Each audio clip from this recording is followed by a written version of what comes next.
Je vais essayer d'être bref. Mais avant cela, je profite de l'occasion pour saluer les membres de la FEC qui m'ont invité pour dire un mot sur une des choses qui bloquent souvent les projets dans notre pays et même à travers le monde. Donc ici, je vais essayer un peu de changer pour essayer de parler de l'environnement. Puisqu'aujourd'hui, quand on parle de projet, eh bien, le projet est accepté à la fin lorsque le projet est accepté aussi sur le plan environnemental.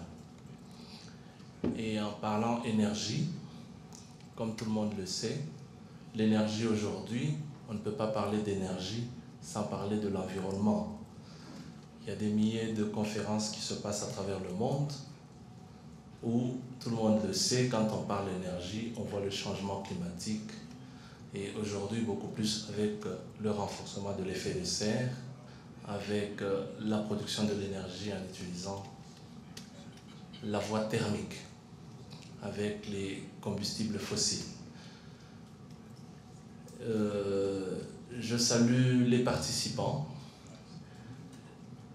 puisque je sais qu'ils sont là pour le problème de la production d'électricité, pour le problème de ce déficit que nous connaissons dans ce pays, et qu'ils ont un même regard avec nous pour voir dans quel sens on peut essayer d'améliorer les choses pour que le développement du Congo puisse être réellement lancé. Et donc, en parlant environnement ici, je vais m'attarder beaucoup plus sur un seul point qui intéresse les décideurs. C'est ce compromis qu'il faut savoir faire entre la production de l'électricité et, bien sûr, le problème environnemental. Nous allons parler des problèmes environnementaux et sociaux. Et donc, je vais gagner le temps en allant rapidement sur certains points qui ont été dits ici. C'est entre autres certains chiffres. Et je reviendrai sur un point que M. Toumao a parlé de l'énergie dont on a besoin dans le secteur de mines. Un secteur que je connais très bien puisque je gère aussi les mines. Allez-y.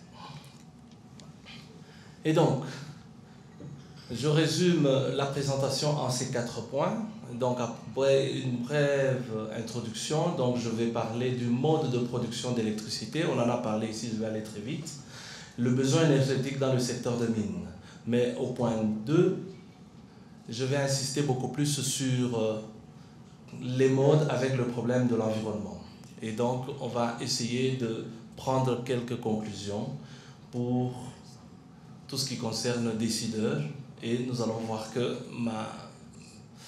les conclusions que j'ai données, c'est presque des recommandations que je donne pour ceux qui décident à travers ce type de projet de production d'électricité. On venait de le dire, il n'y a pas de développement si le pays n'essaie pas d'accroître du jour au lendemain son besoin en énergie. Ici, il faut se dire que beaucoup de choses ne suivent pas dans notre pays. Il y a eu un boom minier, par exemple, depuis l'année 2000, etc., avec 2002, avec la promulgation du code minier, mais les infrastructures n'ont pas suivi. Sur le plan production d'électricité, nous sommes restés avec les mêmes infrastructures. On en a parlé ce matin et on cite des infrastructures que nous avons étudiées. Moi, j'ai fait Motoshi en 82 déjà. On nous citait toujours les mêmes histoires. Zilo, Seke, Inga, Mwadingusha. Et donc, nous restons avec les mêmes infrastructures jusqu'aujourd'hui. Et je pense qu'il y a beaucoup d'années qui se sont passées. Nous avons, on l'a dit le matin ici, les problèmes de chiffres, on va essayer un peu de ne pas trop réfléchir là-dessus. nous avons un potentiel hydraulique qui est estimé en termes d'énergie à produire à peu près de 100 millions de mégawatts, et on est autour simplement de 3000 mégawatts. Alors, les problèmes d'énergie sont des problèmes bien sûr qui s'accompagnent des problèmes aussi environnementaux. Nous avons plusieurs modes que nous connaissons à travers le monde, principalement la voie thermique qui utilise les combustibles fossiles, le nucléaire, l'hydraulique et la géothermie qui se développe un peu de plus en plus ici dans les pays volcaniques. Et en Afrique, on peut parler déjà un peu des développements de ce type de production d'électricité au niveau de Kenya, je crois. Et donc, aujourd'hui, quand on dit énergie, les gens parlent beaucoup plus de changement climatique.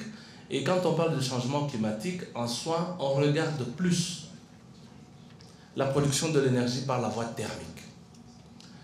Et le ministre, le matin, je l'ai suivi, Son Excellence, Monsieur le ministre des Ressources hydrauliques, il a dit que le pays est obligé, dans son développement, de produire de l'électricité en prenant aussi les combustibles fossiles. Et surtout qu'on a trouvé qu'il y a beaucoup de gaz au niveau de lac Kivu. Et donc, nous allons faire face au même problème décrié dans toutes les conférences internationales, qui sont des conférences qu'on connaît, COP21, COP22, avec le changement climatique, avec la production de beaucoup de CO2. Mais notre pays, moi je le dis, on a dit le matin que nous faisons plus de l'hydraulique. Il y a des énergies vertes que l'on peut faire aussi. Il y a le solaire, il y a l'éolienne, puisque ça ne manque pas chez nous. Mais l'hydraulique, pour moi, va rester ce que moi je considère comme étant la source d'énergie qui nous donne des puissances exploitables sur des superficies qui sont utilisables, acceptables sur le plan environnemental, puisque le solaire, on peut discuter après, c'est un mode de production qui va demander des hectares et des hectares de surface qu'il faut essayer de déboiser. Et donc, les énergies vertes, si on veut vraiment le développement durable, c'est des énergies normalement qui produisent des petites quantités, à moins de multiplier des petites unités et avoir, bien sûr, une production avec autant de mégawatts, un minimum de 10 mégawatts. Et ça demande déjà, bien sûr, pour le solaire,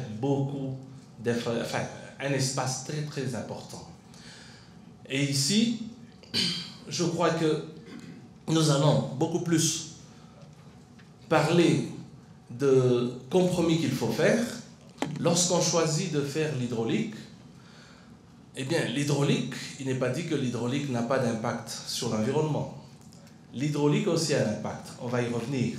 Mais le problème en général, que ce soit l'hydraulique, que ce soit les thermiques, il y a un compromis à faire.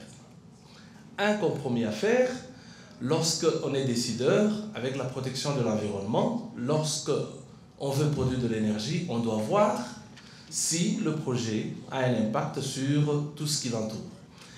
Et pour nous, le compromis, il faut l'entendre par ce que j'ai mis en rouge, c'est que les projets énergétiques devront être retenus sur base des avantages économiques et sociaux, tout en minimisant les impacts environnementaux.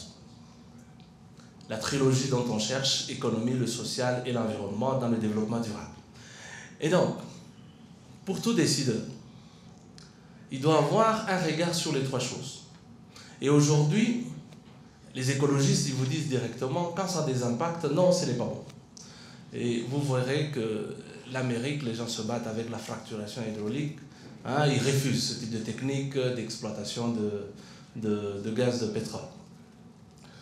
Et donc, chez nous, quand on a l'hydraulique, nous allons voir que, je vais essayer de gagner le temps, que l'hydraulique chez nous, c'est faisable. On l'a dit ici, nous avons beaucoup de chutes de ce type-là.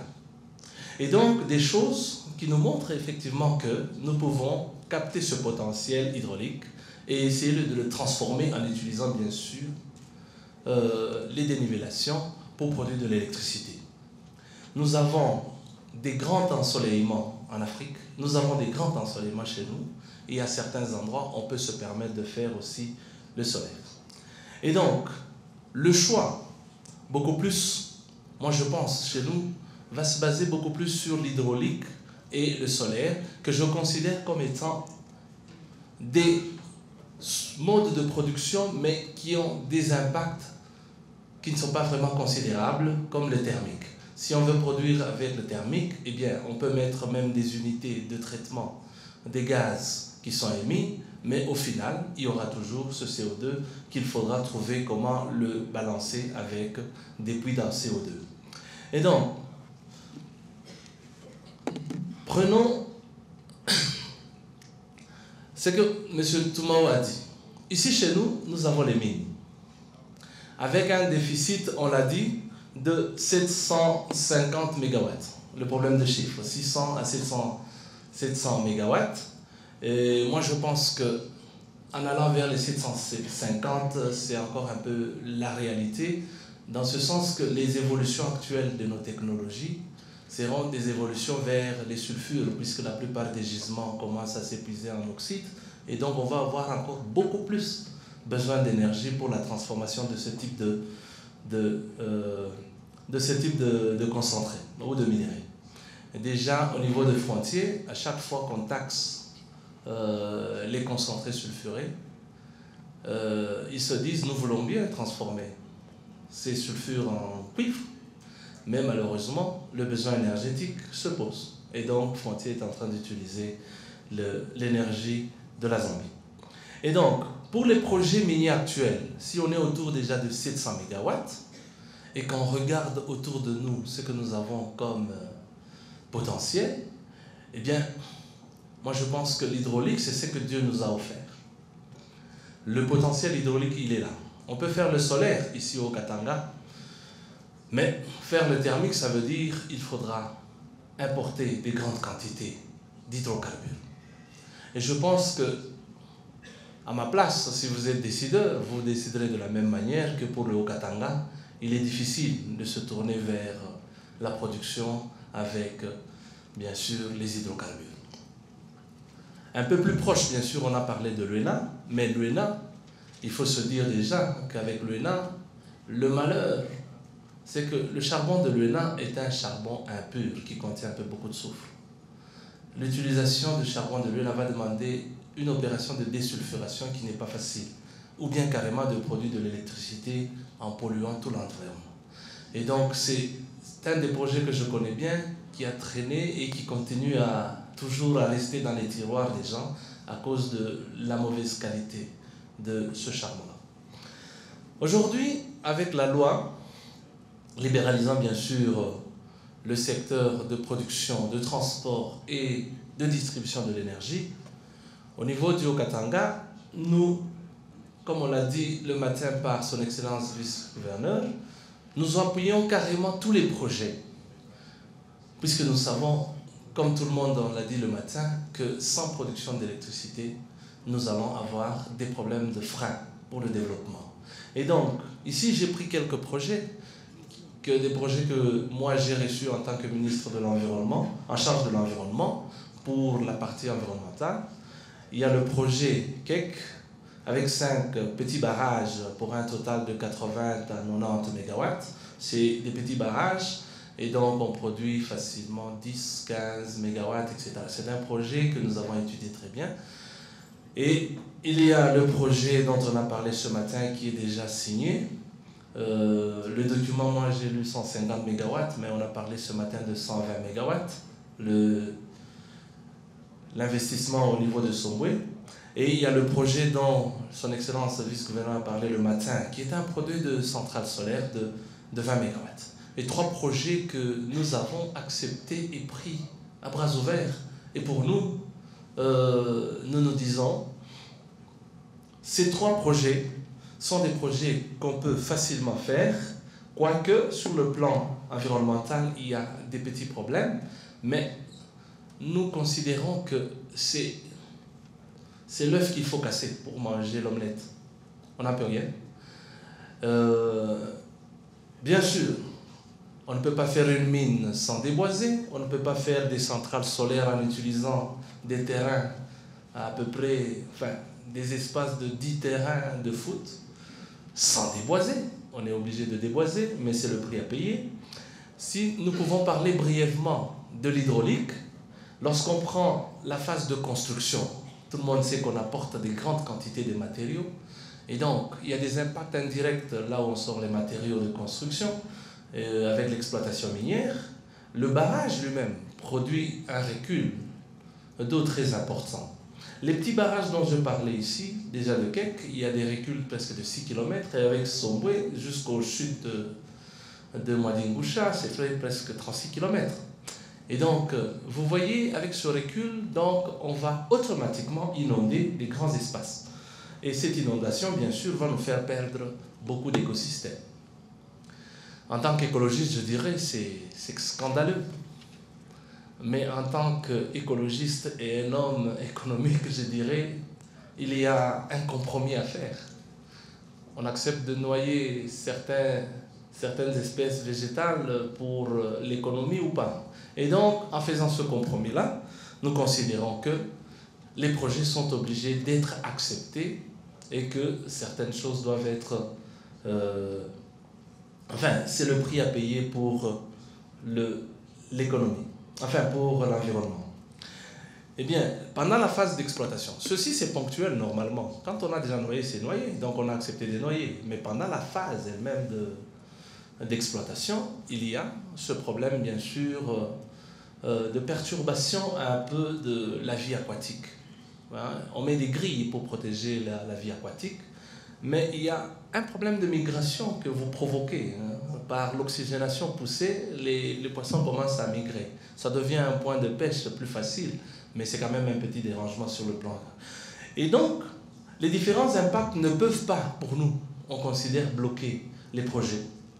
Puisque nous considérons que lorsqu'on regarde le bénéfice économique et social, il est tellement important que moi je considère que construire de tels types de projets, c'est accepter de construire une maison en coupant les arbres qui étaient là-dessus si vous voulez vraiment vous loger, à moins d'habiter en dessous de l'arbre. Voilà donc notre contribution, et en conclusion je retiendrai ce qui est là, c'est que le développement économique de la RDC exige l'accroissement de la production de l'énergie. Nous avons déjà des sources, et l'hydroélectricité et le solaire s'apprêtent à nous puisque nous avons un potentiel très important, que ce soit le soleil qui est déjà là et que ce soit bien sûr le réseau hydraulique. Et je l'ai dit, quel que soit le mode qu'on prendra, nous allons avoir des impacts et il faut savoir faire un compromis puisque le gain économique il est tellement important que nous devons nécessairement accepter certains impacts sur ce que nous avons comme flore-faune. Et bien sûr, le prix à payer, c'est ce que je dis ici en paraphrasant un peu quelque chose que les gens disent toujours, on ne peut pas manger l'omelette sans casser l'œuf. Et on aura toujours à produire un déchet qui reste pendant qu'on a mangé l'œuf. Je vous remercie.